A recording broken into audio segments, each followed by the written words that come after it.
To New Zealand, as record numbers of people are leaving the country amid rising unemployment and economic challenges. New statistics show record departure levels.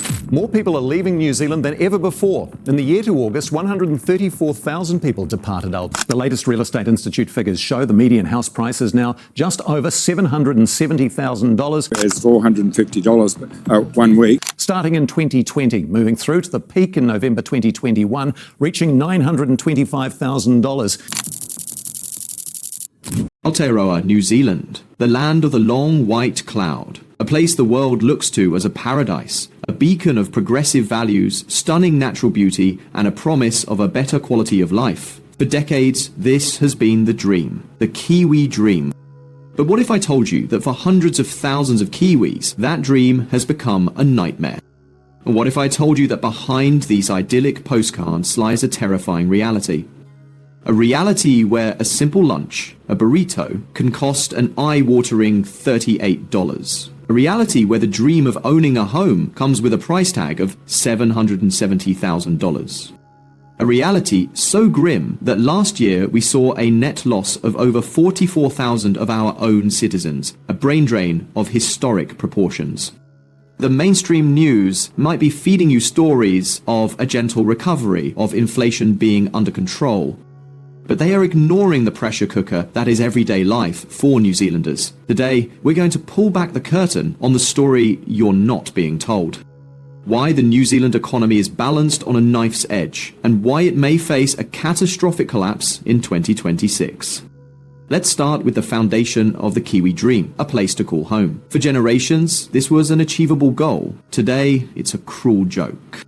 The national median house price as of June 2025 sits at a staggering $770,000. Let that number sink in. To even think about a 20% deposit, you need to find $154,000 in cash. How is a young person or even a dual income family supposed to save that while juggling the highest living costs we've seen in a generation? The answer is they can't. This isn't just a housing market. It's a system that has financialized the very concept of shelter, turning a basic human need into a speculative asset that has locked out an entire generation. So, if you can't buy, you rent, right? Well, that's another level of this living hell. While some headlines in mid-2025 celebrated a slight dip in the national average rent to $636 a week, that number hides a more painful truth. Firstly, $636 a week is still over $33,000 a year, a massive chunk of the average post-tax income. In Auckland, it's even worse, with the average rent hitting nearly $700 a week earlier this year. Secondly, while major centres like Wellington saw a drop, that was an exception. Rents in many other parts of the country are still climbing. In fact, for the first part of 2025, rising rent was the single biggest contributor to our national inflation rate, climbing 3.7% annually. You're in a trap. You can't save for a deposit because the rent is too high, and the rent keeps you poor. And this brings us to the daily grind, the cost of simply existing. In the second quarter of 2025, the official inflation rate was 2.7%. The government and the Reserve Bank will point to this and say, see, it's within our target band. The crisis is over. While the cost of a new laptop or a mobile phone might have dropped, the price of the things you actually need to survive has exploded. Food prices have jumped 4.4% in the past year. Council rates are up a shocking 12.2%. Insurance, power, the basics, they are all relentlessly climbing. This is why a story about a $38 burrito went viral late last year. Was it the price of every burrito in the country? No. But it perfectly captured the feeling of being completely and utterly gouged at every turn. It's a symbol of a low-wage economy coupled with first-world costs. A recent poll found that over half of all New Zealanders are struggling to pay for essentials. A third have had trouble paying their power and water bills. This isn't a statistical anomaly. This is a nationwide crisis of affordability. This is the definition of a living hell, where you work harder and harder just to find yourself falling further and further behind. So what happens when an entire generation can't see a future for themselves in their own country? They leave. In the year to January 2025, New Zealand experienced a net migration loss of 44,200 of its own citizens. Let me be clear, this isn't just the usual Kiwi OE, the rite of passage to go and see the world. This is a brain drain. The people leaving are our young, skilled workers, our nurses, our engineers, our tech talent. They are the engine of our economy. And where are they going? Overwhelmingly to Australia. Why? Because a job in the same field can pay 20-40% more across the Tasman. They can afford to rent, save, and maybe even buy a house. They can have a life that is simply unattainable here. A record 70,000 New Zealand citizens departed in the year to March 2025. These are not just numbers. These are our children, our friends, and our future taxpayers. The government might point to overall net migration being positive thanks to non-citizens arriving, but this misses the point entirely. We are losing our most experienced and skilled people and creating a structural deficit in our workforce that will haunt us for decades. We are in a downward spiral. Low wages and high costs push skilled people out, which leads to a weaker economy and even lower wages. It's a self-perpetuating cycle of decline. So why 2026? If you listen to the economic forecasters, they'll paint a rosy picture. They'll tell you that after a tough couple of years, which included the largest economic contraction in the developed world in 2024, things are set to improve. They predict GDP growth will pick up to over 2% in 2026. The government is even forecasting a return to surplus.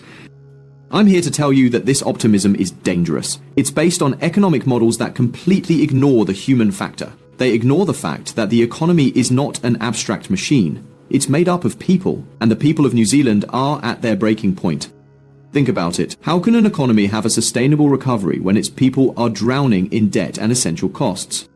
Consumer spending is the bedrock of any modern economy. But what happens when there's no discretionary income left? How can our businesses innovate and grow when they can't find skilled staff because they've all moved to Sydney? For the last 2 years, New Zealand has been in a per capita recession. That's a fancy way of saying that even when the economy grew, your personal slice of the pie got smaller. You have been getting poorer. The growth we have seen has been propped up by record immigration, not by genuine productivity or innovation. Our economy has become a house of cards, built on a foundation of high debt, commodity exports, and an unsustainable housing market. 2026 is the year this fragile house of cards could come crashing down. It's the point where the optimistic forecasts meet the grim reality. It's the year when the cumulative effect of the brain drain, the crushing cost of living, and the lack of real economic substance could become too much to bear. All it would take is one major external shock, like the global trade war that economists have warned could slash our growth forecasts in half to push us over the edge. The recovery they are promising is a fantasy if the people who make up the economy are broken. The collapse won't be a single dramatic event. It will be a slow, grinding halt as the last ounces of hope and financial resilience drain from the population.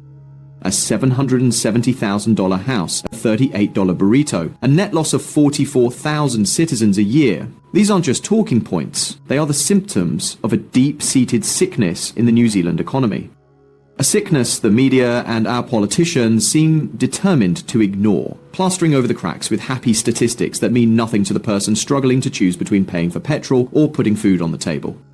Life, for many in New Zealand right now, does feel like a living hell, a constant state of anxiety, of running on a hamster wheel with no end in sight. The paradise we sell to the world is a paradise that is no longer available to many of its own people. The question we have to ask ourselves is this the new normal? Have we accepted that the Kiwi dream is dead? Or is it time to have a real, honest conversation about the direction our country is heading? This is a conversation that needs to be had not in boardrooms or parliamentary chambers, but at the dinner table, in the comments section, and in our communities. Share this video. Talk to your friends and family. Let us know your story, because ignoring a problem doesn't make it go away, it just makes the eventual collapse that much more devastating.